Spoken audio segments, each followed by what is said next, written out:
देखिए, हमें समझना पहले ये है कि जो इकोनॉमिक डिजाइन है, चाहे वो अमेरिका में है, चाहे यूरोप में है, चाहे वो भारत में जिसका पालन हो रहा है, वो डिजाइन ही यही कहता है कि एग्रीकल्चर को खत्म करना है। हमें ये समझना बहुत जरूरी है।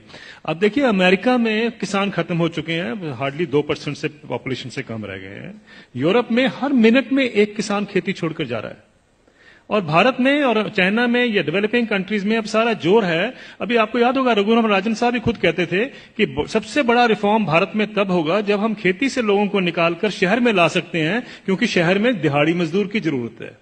ये हमें समझना है, ये इकोनॉमिक पॉलिसी का डिजाइन है। अगर आप नेशनल स्किल पॉलिसी का डॉक्यूमेंट देखें तो उसमें लिखा हुआ है कि 57% से हमें, पहले तो उन्होंने 18% कहा था, 18% पे हम गांव की जो एग्रीकल्चर की जो पॉपुलेशन उस पर ले आएंगे।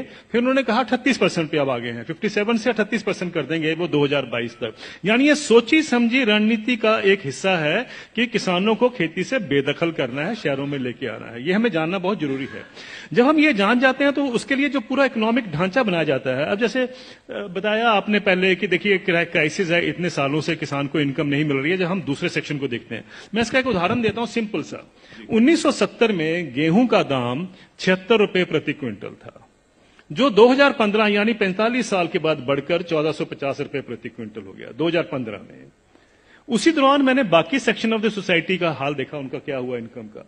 मैं सिर्फ बेसिक पे और डीए ले रहा हूं। उसी दौरान में 45 साल के पीरियड में सरकारी मुलाजिम की जो बेसिक पे और डीए है वो 120 से 150 गुना बढ़ गया। और जो स्कूल टीचर्स की जो तनख्वाह बढ़ी है उस दौरान में वो 280 से 320 गुना बढ़ गई। और जो कॉलेज के यूनिवर्सिटी प्रोफेसर्स हैं उनकी तनख्वाह 150 से 170 गुना बढ़ी है उस 45 साल के पीरियड में। किसान की जो इनकम है, जो गेहूं के दाम से या धान के दाम से आप नापेंगे, वो 19 गुना बढ़ती है।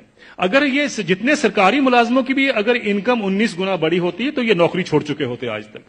प्रॉब्लम यह है कि किसान का हक क्या बनता है। अगर हम 45 साल के बाद जब उसको 1450 रुपए मिले थे, अगर मैं 100 गुना भी उसकी इनकम बाकी इनकम पैरिटी के नॉर्म से चलता हूं, तो उनकी इनकम जो है या उनका मिनिमम सपोर्ट प्राइस जो है वो 7,600 रुपए प्रति क्विंटल बनता था। ये उनका हक है। 7,600 रुपए क्विंटल बनता था, उनको मिला 1450 रुपए। फिर ये कहा जाता साहब ये पैसा कहां से आएगा। कभी आपने पूछा जब कॉर्पोरेट को पैसा दिया जाता है कहां से आएगा?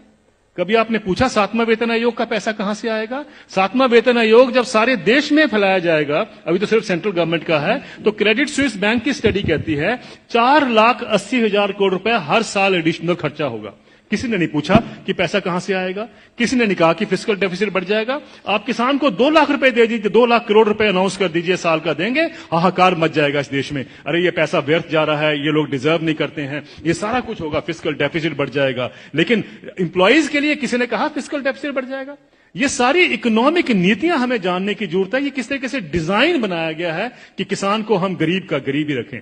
और ये पॉलिसी कितने दशकों से चलती आ रही है, सब सरकारें इसमें सम्मिलित हैं।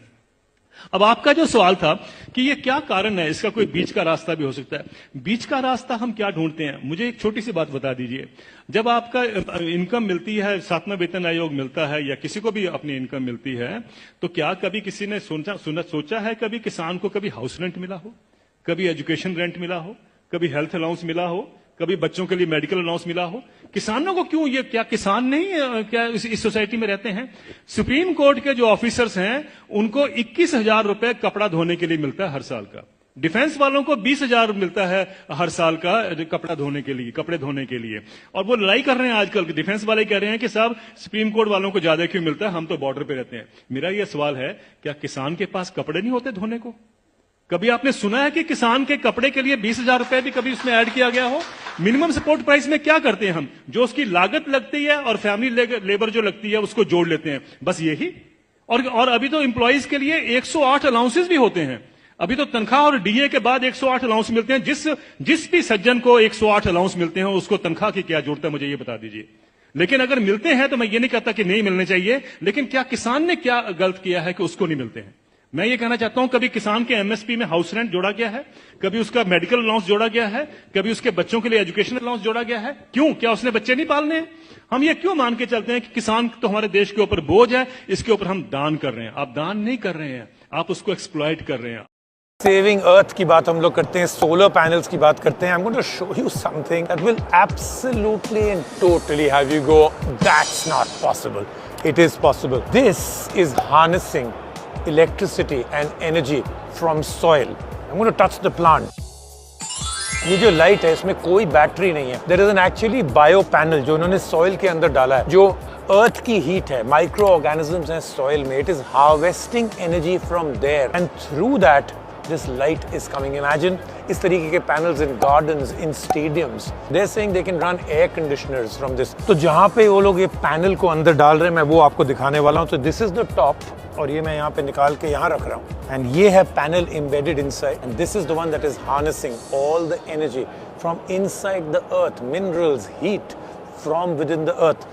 ये सारे जो हैं उसी से जल रहे हैं. तो आप बताइए, what else do you think technology needs to do now, right? मतलब अब हम लोग जो है even energy and electricity we are generating from plants, और plant को भी हम लोग ने switch बना दिया है. भाई साहब, technology, is there a place where you're going to stop? And for more incredible stuff like this, follow me, Rajiv Makni. यहाँ MWC से जो मैं कर रहा हूँ ना, अब तो मैं अपने आप से भी impressed हूँ.